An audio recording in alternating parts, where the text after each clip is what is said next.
کہتا ہے کہ میرے 2 بچے اللہ نے مجھے عطا کیے، دونوں بیٹیاں عطا کی، لیکن اس کے بعد بھی میری بیوی کو کئی بچے ہوئے، لیکن مسئلہ یہ تھا جب یہ بچے پیدا ہوتے تھے ان کو آکسیجن اور سانس لینے میں بڑی پرابلم ہوتی تھی، یا بچے مر جاتے تھے یا ان کو آکسیجن میں رکھنا پڑتا تھا۔ تو میں نے بیوی کے بہت سارے چیک اپ کروائے، تو ڈاکٹرز نے کہا ان بیوی کا جو رحم ہے جہاں پہ بچہ ہوتا ہے وہ تھوڑا ایب نارمل ہے، وہ اس طرح ہے کہ وہاں آکسیجن صحیح نہیں جاتی، اور جو اگر بچہ وہاں رہے گا تو یا مر جائے گا یا پیدا ہوگا اس کو سانس کے مسئلے ہوں گے۔ تو میں نے کہا بس پروردگارا، بہت متدین اور متقی آدمی تھا، بیوی متدین تھی، کہا میں تھک گیا ہوں، کبھی اس ہاسپٹل میں، کبھی فلاں چیک اپ، کبھی فلاں اسپیشلسٹ کے پاس، کبھی نامحرم ڈاکٹروں کے پاس، مجبوری کی حالت میں جانا پڑتا ہے۔ کہتے میں تنگ آ گیا تھا، میری غیرت اجازت نہیں دے رہی تھی۔ میری بیوی نے کہا بس بچے نہیں چاہیے، میں بھی ہاسپٹل میں ڈاکٹرز کے چکر میں نہیں آنا چاہتی۔ تو کہتے ہم پریشان تھے، ہم نے ارادہ کیا بس اب یہ 2 ہی بچے اور انہی کو رکھیں گے اور آگے ہم اولاد نہیں کریں گے، کیونکہ ہم تنگ آ گئے تھے، بہت سارے شرعی مسائل بھی پیش آ رہے تھے اور میری غیرت بھی اجازت نہیں دے رہی تھی۔ تو لیکن اچانک سے میری بیوی کو پھر دوبارہ حمل ہو گیا۔ اب ہم نے ارادہ بھی کیا تھا لیکن دوبارہ حمل ہو گیا، اب میں پریشان ہوگا، کیا کریں اس بچے کا؟ تو کہتا کافی عرصہ گزرنے کے بعد تقریباً 8-9 مہینے گزر گئے، اور اتنے میں ایک جگہ مجلس ہو رہی تھی امام موسیٰ کاظم کی نسبت سے، یا کوئی امام حسین کی مجلس تھی، میں اندر گیا، وہاں پر یہی واقعہ سنا کہ ایک درندہ بھیڑیا امام کے پاس آیا، اس کی بیوی کو بھی یہی مسئلہ تھا۔ میں نے کہا یہ تو ایگزیکٹ میرا مسئلہ ہے جو منبر پر بیان ہو رہا ہے۔ اب یہ مشہد کا واقعہ ہے۔ کہتا میں فوراً واقعہ سننے کے بعد وہ سنا رہا تھا، میں زار و قطار رو رہا تھا، مولا اب یہ بچہ میرا ہے یا مرا ہوا پیدا ہوگا یا پھر اس کی سانس ہوگی، میں ڈاکٹرز میں نہیں جانا چاہتا، یا مرد ڈاکٹر ہیں، خواتین کی کمی ہے، بہت متدین ہوں، میری غیرت اجازت نہیں دیتی، میں اور میری بیوی تکلیف میں کیسے کروں؟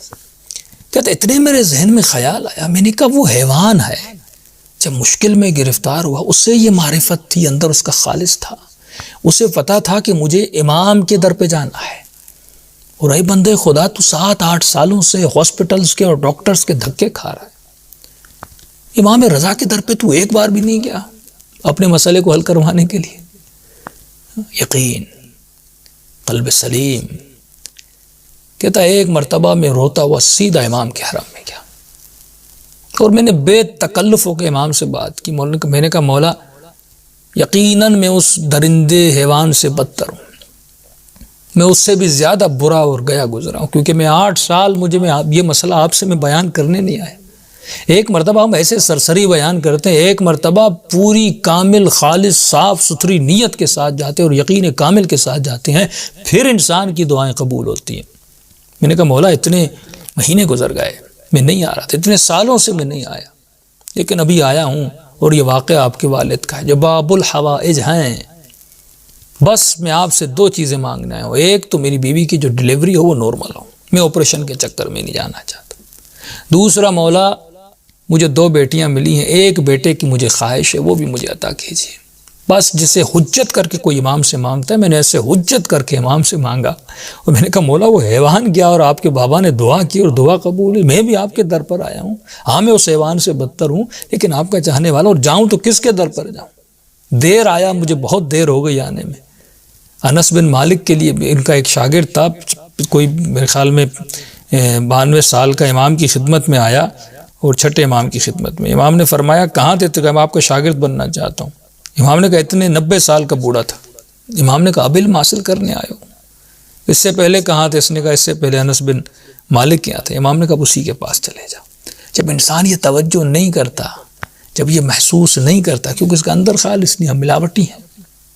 کہتا اتنا ہوا، اچانک میری بیوی کو تھوڑا عرصے گزرنے کے بعد اس کو درد شروع ہوا، میں فوراً ڈاکٹر کے پاس گیا۔ ڈاکٹر نے کہا اگر نارمل ڈیلیوری ہونی ہوگی تو 1-2 گھنٹے میں ہو جائے گی، اگر نہ ہوا 1-2 گھنٹے میں تو آپ کو ہاسپٹل لے آنا پڑے گا، پھر وہی آپریشن، وہ سارے چکروں میں آپ کو جانا پڑے گا۔ کہتا بیوی کو گھر لے آیا، اور جو ہے اس کے درد اور زیادہ ہوئے۔ اتنے میں نے اپنی بہن کو فون کیا کہ آپ جلدی گھر پہ آئیں، اور میں نے کہا آپ گھر پہ آئیں، اور میں گھر سے نکلا اپنی امی کو لینے کے لیے، کہ کہیں ان کی والدہ کو لینے کے لیے، بیوی کی والدہ، کہیں ایسا نہ ہو کہ کل کوئی بچہ مر جائے یا بیوی کو کچھ ہو جائے تو وہ کہیں کہ آپ نے اکیلا چھوڑ دیا تھا۔ تو میں فوراً نکلا والدہ کو لینے کے لیے، تو راستے میں جیسے جا رہا تھا میری پھر نگاہ گنبد امام رضا پر پڑی۔ میں نے کہا مشکل وقت ہے، تم کہاں جا رہے ہو؟ فوراً میں امام رضا کے حرم میں گیا۔ حرم میں جا کر میں نے مولا کے سرانے پہ فوراً جا کے میں نے جا کر دعائے توسل پڑھی، اور میں نے کہا مولا وعدہ تو یاد ہے نا، میں نے آپ سے آ کر کہا تھا مجھے 2 چیزیں چاہیے، ایک تو نارمل ڈیلیوری اور دوسرا مجھے بیٹا چاہیے۔ میں نے دعائے توسل پڑھی، میں نے کوئی نماز نہیں پڑھی، کچھ بھی نہیں کیا، بس امام سے یہ کہا اور روتا۔ میں نے کہا مولا میں کہیں اور نہیں جاؤں گا۔ کہتا یہ دعا کر کے میں حرم سے نکلا، اور نکلنے کے بعد میں گھر گیا۔ یہ واقعہ ہے جانے ہوئے شخص کا۔ میں گھر گیا، اب گھر کے دروازے پر پہنچا اور گھنٹی دی کہ دیکھوں اماں کی آئیں، بہن آئیں کہ نہیں آئیں۔ دروازہ کھولا تو میری بہن دروازے پر تھی، اور جیسے میں دروازے پہنچا کہا بھائی مبارک ہو۔ میں نے کیسی مبارک؟ کا بچہ پیدا بھی ہو گیا اور اللہ نے تجھے بیٹا عطا کیا ہے۔ کہ اتنا سننا تھا۔ اس کی بہن کہتا میں وہ گھر کے دروازے پر ہی بیٹھ گیا اور بلند بلند آواز میں رونے لگا، میں ضبط نہیں کر پا رہا تھا۔ بہن نے کہا کہ ہمسائے کیا کہیں گے، کیوں رو رہے ہو؟ کہ گھر کے اندر آؤ۔ کہ گھر کے اندر گیا، دیوار سے سرہانہ لگا کے بلند بلند رونے لگا۔ بہن نے کہا رو کیوں رہے، خوشی کا موقع۔ کہ امام رضا نے اپنی حاجت پوری کر دی اور مجھے کر کے دکھایا۔ اگر تیری نیت خالص ہو عزیزو، اگر خالص نیت سے تمہارا عمل بجا ہو تو اس طرح وہ عطا کرتے ہیں۔ کہ جو معاملہ میرے درمیان اور امام رضا کے درمیان تھے وہ واقعاً وہ باب